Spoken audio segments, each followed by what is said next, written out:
morning, good afternoon, good evening, wherever you are. This is Zen the Crypto Queen, and I wanted to chat about, I'm on Twitter at XRP Crypto Queen, and I have a Facebook page, Zen the Crypto Queen. I don't post much on either one these days because I'm right here on YouTube, and I wanted to just say this is not financial advice. I simply share what I do and the research where I do it. Some of it is also done on YouTube, and I'm going to turn you on to that in a minute.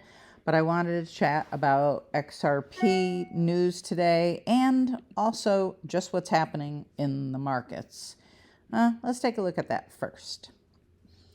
Looks like a lot of cryptos are down, which would be a deterrent to most people, but I take a look at this and try to figure out what do I want to buy today. I think I've said that in many other videos, so I'll leave that right there. I do want to explain something to you. The cryptocurrencies that are ISO20022, I did mention this in several videos, and I wanted to bring it to your attention today because these are the ones that I am stocking up on. I used to have 32 coins in my portfolio. Now I have shifted to this list right here, and I work with NFTs a little bit. I do a few other coins other than this, but I'm slowly segueing into just this short list right here. So that is what an ISO20022 compliant is, these coins right here. So each of these cryptos was developed to make global transactions more accessible, and because of this, they comply with ISO20022 standards, which is a banking standard, a compliance, if you will. So just because they follow that doesn't necessarily mean they're suitable investments. Well, Ripple is an excellent example of crypto with numerous disadvantages compared to benefits. I'm going to say, let's find out why she encourages avoiding it. I think probably because it's in a lawsuit with the SEC. We'll click on that in a second.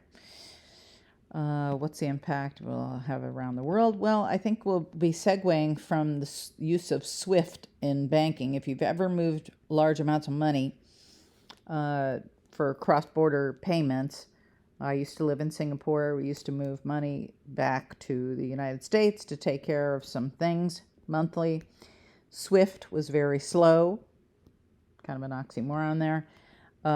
And with XRP Ledger, it will move within 3 to 5 seconds. Let's see why she thinks that Chainlink, Link versus XRP. Only one of these cryptos is a buy. Well, we can argue that one all day long. I'll let you read this by yourself if you want to. I'm not going to go there with her. Let's see. Let's go down here and see what they usually do. Say a buy or sell. Okay, XRP is listed here as a buy. And everything is pretty much down in the market. So if you have some extra cash, I mean,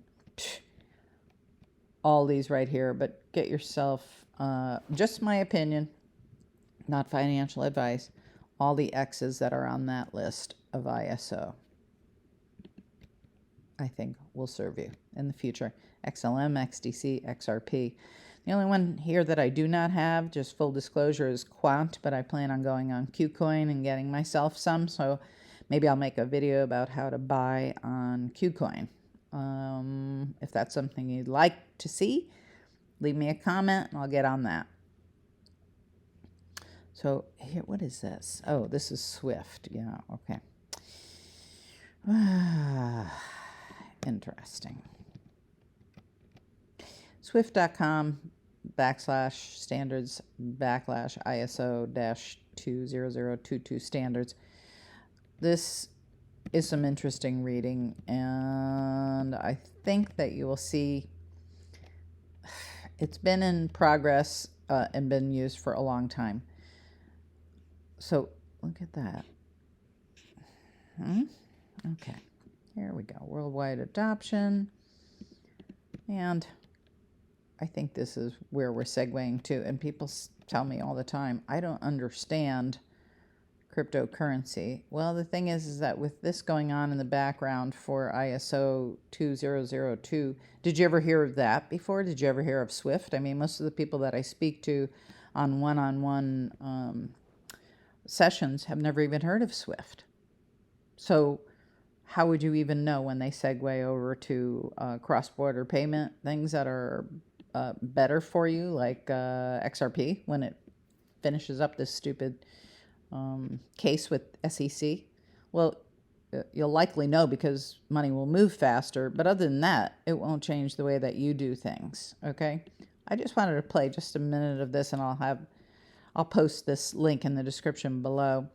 So if you are looking for an exchange, ledger, any of those things pertaining to holding on to or buying cryptocurrency, click on the link in my description. All of those links are there for you. You could also book an appointment with me. You can leave a comment and I will make sure I get in touch with you and we can do that.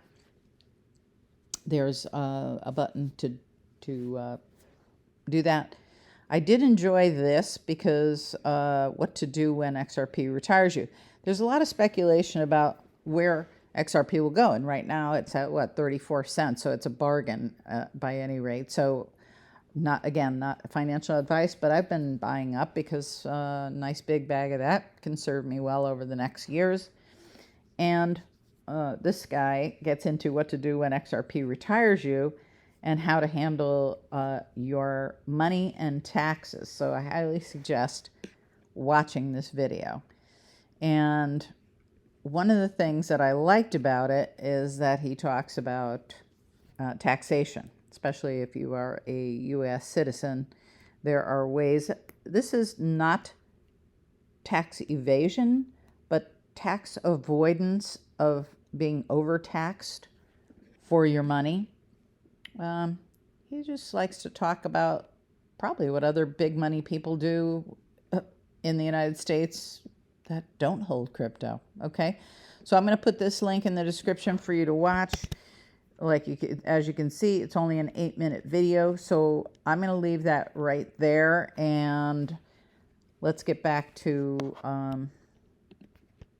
the ISOs for a second, because I think this is going to be really important to people who really don't understand, or they say they don't understand cryptocurrency.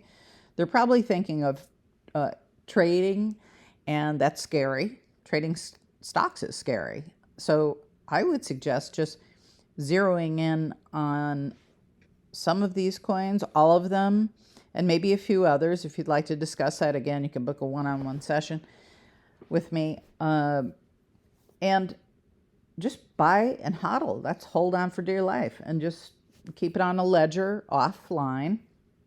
There are a few online wallets that I use, and I'll talk about those in another video.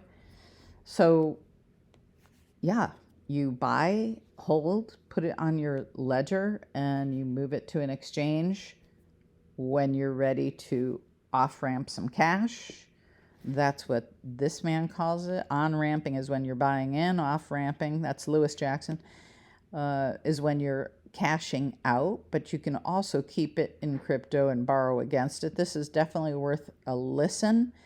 So I will leave it right there. Again, if you're a newbie and you are looking to get into crypto and you really don't know anything about it, I just spoke to somebody the other day, and it was so interesting because he's a really smart guy, and he said, I don't know anything about cryptocurrency. I don't know what it's about at all. And I went, oh, okay, well, that's very interesting. Are you interested in knowing? And he was. So we have a session booked, and I will inform him about what I told him to take a look at my YouTube channel first and then have a list of questions. And that's usually what happens in a one-on-one session. Have a list of questions that you really want answered about cryptocurrency, whether it's where it's going or should I buy XLM, whatever it is that you want to ask me, I'm here for it. So I think I'll wrap it right there, and I will catch you on the next video. Thank you so much for being with me today, and ciao until next time.